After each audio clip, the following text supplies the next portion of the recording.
안녕하십니까, 여백연입니다. 어쩌다가 친구랑 동묘에서 약속을 잡게 돼가지고 신설동까지 다녀왔는데요. 막상 가보니 오후에 가서 그런지 보시다시피 가죽시장 골목은 막아놔서 들어갈 수가 없더라고요. 구경도 하고 도구도 좀 사오려고 했는데 아쉽게도 그냥 주변만 둘러보고 왔습니다. 그래서 오늘 본론으로 바로 넘어가 보도록 하겠습니다. 청바지 가죽 패치를 만들기 위한 직접 무드질했던 타조 가죽, 이제 마지막 단계에 다 와 있습니다. 염색하고 마감 처리만 남았는데요. 지금 바로 시작해 보겠습니다. 먼저 염색을 하고 레졸렌이라고 하는 걸 발라준 다음에 마감 전후를 비교해 보려고 합니다. 먼저 염색은 유성 염료를 사용을 했습니다. 수성이랑 유성이 있는데 제가 볼 땐 유성 염료가 침투력이 좀 더 좋다고 해서 유성 염료를 샀습니다.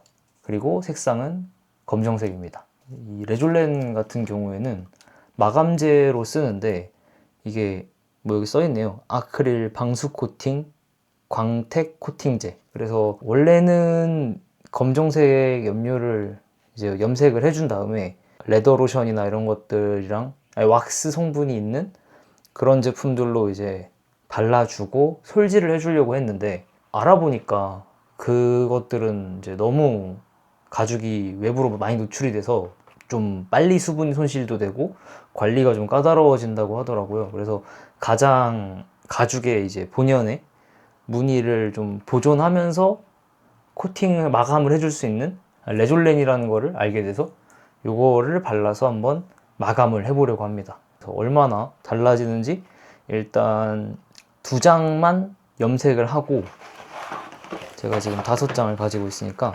나머지는 이제 나중에 상황을 봐서 어디다 쓸지 몰라가지고 일단 2장만 염색을 하고 그 2장 중에 1장은 레졸렌을 발라서 한번 비교를 해보고 그 다음에 레졸렌 마무리를 하는 걸로 하겠습니다.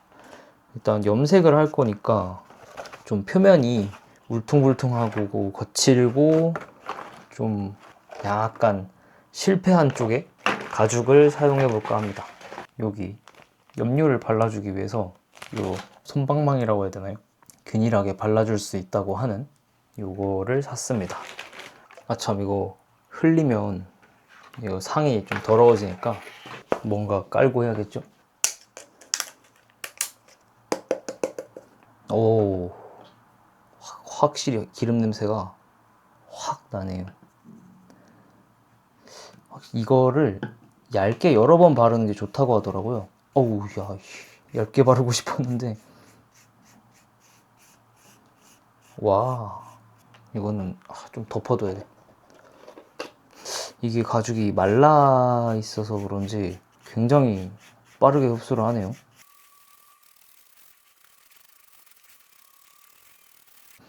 어우, 냄새가 약간 휘발성이 강한 그 신너의 냄새가 납니다. 확실히 이따가 환기를 좀 시켜야 될 것 같아요. 그리고 저랑 비슷한 작업을 하실 거라면 환기가 잘 되는 곳에서 하시는 걸 추천드립니다. 저도 뭐 많은 양을 하는 게 아니니까 가죽 2개는 확실히 좀 염색을 하고 환기를 좀 시키고, 이것도 어쨌든 기름이긴 하지만 말려는 줘야 되니까. 근데 뭐 여러 번 바르라고 하는데 침투성이 굉장히 좋습니다. 금방금방 흡수가 돼서 빨리 바르고 2번 칠하지 않아도 될 정도로 염색이 잘 됩니다. 그리고 이걸 칠하면서 좀 얘기를 하자면, 저는 이 타조 정강이 가죽이 굉장히 매력적이라고 생각을 해서 일반 타조 가죽보다 더 주고 특별히 주문을 했거든요. 타조 가죽을 제가 한 장당 5만원 정도에 구매를 했는데 정강이 가죽도 5개에 5만원? 그러니까 면적 대비로 치면 이게 엄청 비싼 거죠. 제가 만약에 이걸로 뭔가를 만들 수 있다면 사실 정강이 가죽이 정말 메리트 있다고 생각합니다. 이게 파충류 가죽 같아요. 그렇다고 제가 뭐 도마뱀을 잡아서 가죽을 벗겨서 얻는다거나 그러는 것보다는 좀 더 튼튼하고 좀 더 구하기 쉬운 타조 정강이 가죽이 좋지 않나. 또 면적이 작아서 되게 가공도 쉬웠고요. 말가죽 제가 지금 하고 있지만 너무 커서 핸들링이 엄청 어렵습니다. 태닝 끝나서 이제 막 스테이킹 주무르고 있는데, 제가 지금 가죽 가공에 대해서, 태닝에 대해서 막 말하고 있지만 혹시 궁금하신 분들은 제가 캡션을 달아 놓을 테니까 가공하는 걸 보시면 좋을 것 같고요. 근데 이제 가죽이 워낙 좀 약간 징그럽다고 느끼시는 분들도 많아서 잘 안 보시더라고요. 저는 되게 재미있게 했는데 막상 보시는 분들은 좀 별로였나 봐요. 아무튼 다 발라줬습니다. 이걸 조금 말리면서 환기를 좀 시켜야 될 것 같아요. 이제 어느 정도 말라서 손에 묻어나오지가 않습니다. 그리고 레줄렌 작업해 줄 건데, 레줄렌은 바르고 스펀지나 이런 천 같은 걸로 이렇게 문질러서 마감을 해주더라고요. 그래서 제가 안 입는 티셔츠를 사용해서 발라주고 이걸로 문대주도록 하겠습니다. 레졸레는 이쪽에 발라주겠습니다. 이건 약간 풀냄새 같은 게 나네요. 살짝 염료가 녹아나오는 느낌이 나는데, 보시면 조금 까맣죠?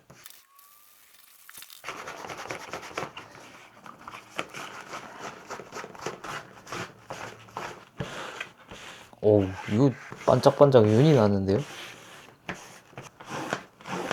오, 차이가 보이시나요? 광택이 완전 다르네요. 아크릴 마감이 된 것 같아가지고 멋집니다. 약간 레졸렌이 이런 상처라고 할까요? 그런 틈도 좀 메워주는 것 같아요. 물론 안료로 이렇게 덮어버리는 것보다는 커버가 좀 덜 내리긴 하지만 뭔가 좀, 예, 상처를 살짝 덮어준 감이 있습니다. 제가 이제 너무 딱딱하게 덮을까봐 빨리 닦아준 것도 있거든요. 지금 손에 약간 살짝씩 끈적끈적한 게 잡히긴 합니다. 오, 결과가 제 생각보다 굉장히 만족스럽습니다. 와, 뭔가 제품 만들어도 멋있을 것 같은 느낌인데, 완전히 마른 다음에는 유니버셜 레더 로션이나 그런 것들로 한번 로션을 먹여주어서 수분을 넣어주고, 그 다음에 솔로, 말털솔인데 솔로 한번 쳐주면 광택이 싹 올라올 것 같아요.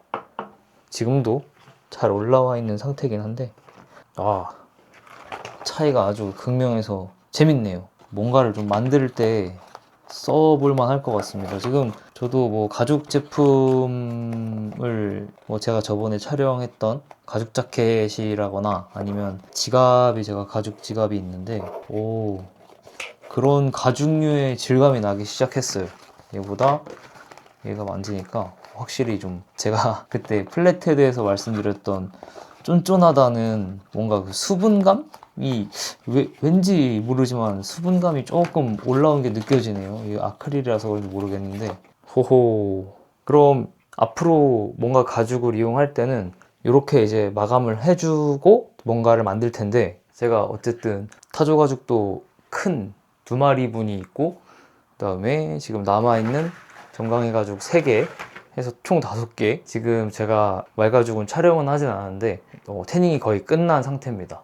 이제 건조만 하면 되는 상황이라 제가 열심히 손으로 스테이킹을 해주고 있는데, 저한테 이제 생가죽이 굉장히 많이 나왔기 때문에 이렇게 이제 반딱반딱한 제품처럼 가죽을 염색을 하고 마감을 해줄 수 있으니까 이제는 뭔가를 좀 만들어 볼 수 있을 것 같아요. 청바지 패치도 만들려고 하는데, 그 큰 가죽들을 다 청바지 패치로 만들기에는 제가 아직 배틀도 없고 재봉 툴도 이제 구매를 해서 제가 공부를 하고 배워서 만들어야 되기 때문에 아직 시간이 좀 많이 남았습니다. 그래서 그 전에 제가 또 가죽을 가공할 기회가 있을 것 같아서 가죽을 활용해서 뭔가를 만들어 봐야겠다 생각을 했습니다. 그래서 가죽공예 도구를 샀습니다. 뭐 가장 저렴한 것들로 사서 그렇게 큰 비용은 지불하지 않았는데요. 배틀을 사야 되니까 돈 열심히 모으고 있습니다. 그래서 일단 지금 제가 깔고 작업했던 커팅 매트, 이게 이제 가죽을 자를 때 필요한 커팅 매트 샀고요. 그 다음에 다 올려봤는데 정말 초보적인 도구들만 샀습니다. 그래서 커팅 매트, 그리고 이제 가죽을 자를 때 쓸 스테인리스 자, 이 자도 스테인리스가 아니면 플라스틱이면은 칼로 그을 때 혹은 뭐 다른 것들로 이제 긋거나 할 때 플라스틱이 잘리면서 그러니까 일자로 잘리지 않고 나갈 수 있다고 하더라고요. 그래서 스테인레스 자를 꼭 쓰라고 해서 스테인레스 자, 그리고 디바이더입니다. 이제 이렇게 간격이 있잖아요. 그래서 이걸 이제 뭐 간격을 측정해서 이렇게 쭉 그어서 일정한 간격을 딱 잡아서 뭐 실을 꼬매거나 할 때 이제 간격을 잡아서 쭉 줄을 그어줄 때 이걸 잡고 이렇게 그어주면 티가 안 나긴 하는데 얘가 지금 너무 딱딱해가지고 여기 지금 줄이 좀 그어졌거든요. 그래서 이렇게 이 흠집을 따라서 구멍을 뚫거나 뭐 이런 식으로 이제 쓸 디바이더입니다. 그 다음에 요거는 비벨러라고 하는데 가죽 모서리를 깎을 때 쓴다고 합니다.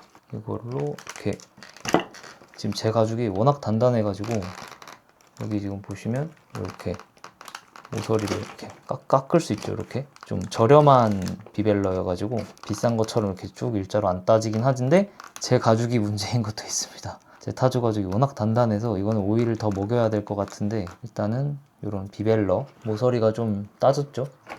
보이시나요? 이렇게 해야 되나? 그리고 다음 쪽가위, 뭐 실 자르거나 할 때 쓰는 칼도 이제 30도짜리 날카로운 가죽용 칼입니다. 그래서 오, 잘 잘리네요. 그리고 요거는 이제 본드 바를 때 쓰는 스패츌러라고 하나요? 뭐 일단 본드 바를 때 쓰는. 그 다음에 요거는 구두칼입니다. 이렇게 해가지고 딱 썰면 썰리죠. 요거는 이제 얇게 PR 할 때도 쓰고 방금처럼 자를 때도 쓴다고 하더라고요. 그다음 송곳, 요거는 뭔가 구멍 뚫거나 아니면 약품을 얇게 펴바를 때 쓴다고도 해요. 롤러, 좀 무게가 있는데 제가 뭔가를 붙이거나 이럴 때 이제 그 면을 이렇게 눌러주려고 이제 산 롤러입니다. 그리고 우레탄 망치. 요게 나무 망치랑 고무 망치랑 요거랑 뭐 황동 망치 이런 게 있는데 이게 우레탄 망치가 제일 좋다고, 그러니까 제일 편하다고 하더라고요. 저렴하기도 해서 우레탄 망치로 샀고, 그 다음에 이제 치즐입니다. 싼 걸로 사긴 했는데 여기 사선 치즐을 샀습니다. 가죽을 바늘 구멍을 뚫어주는. 한번 찍어볼까요? 치즐 판도 샀거든요. 제가 안 쓰는 부위 한번 구멍 뚫어보겠습니다. 어우씨, 이렇게 뚫렸죠? 그래서 이렇게 구멍을 뚫어주면 티도 안 나긴 하는데 구멍이 뚫리긴 했습니다. 잘 뚫리네요. 근데 지금 제가 망치 친 거 보셨겠지만 이거 집에서는 망치로는 작업을 못 할 것 같아요. 소리가 이렇게 크게 나고 민폐를 끼친 것 같아가지고, 그래서 제가 다음 주에 핸드프레스라는 걸 살 겁니다. 그래서 핸드프레스에다가 놓고 이거를 이제 그냥 이렇게 꾹 누르면 이제 이게 소리도 내지 않고 쿡 들어가는 거죠. 지금 여기 치질판에 제가 방금 때려서 구멍 뚫은 자국이 여기 있거든요. 여기 이렇게 났는데 이거가 뚫려도 상관없게끔 나온 판입니다. 만약에 제가 지금 여기다 뚫거나 아니면 다른 데 뚫으면 이 치질 날이 부러진다고 해요. 그래서 일단 이걸 샀고, 그 다음에 가죽용 바늘, 뭐 존 제임스라고 하는 바늘인데 저는 지금 4호랑 3호를 샀습니다. 그리고 그 4호와 3호랑 연동이 되는 실, 이거 비니모 아크릴 실이었나? BMT 실인데 이것도 이제 5호랑 8호 이렇게 있습니다. 일단 실 검정 하양 2개 샀고요. 그 다음에 본드, 수성 본드도 수성이랑 뭐 유성인가요? 아무튼 본드도 종류가 2가지가 있는데 저는 이제 집에서 해야죠. 집에서 해야 되기 때문에 수성 본드로 샀습니다. 아까 유성 염색약 이거 냄새 굉장히 지독하더라고요. 환기를 좀 오래 시켰는데 그래서 수성을 샀습니다. 그리고 수성 본드하고 토코놀인데 이게 뭐냐면 이것도 코팅제입니다.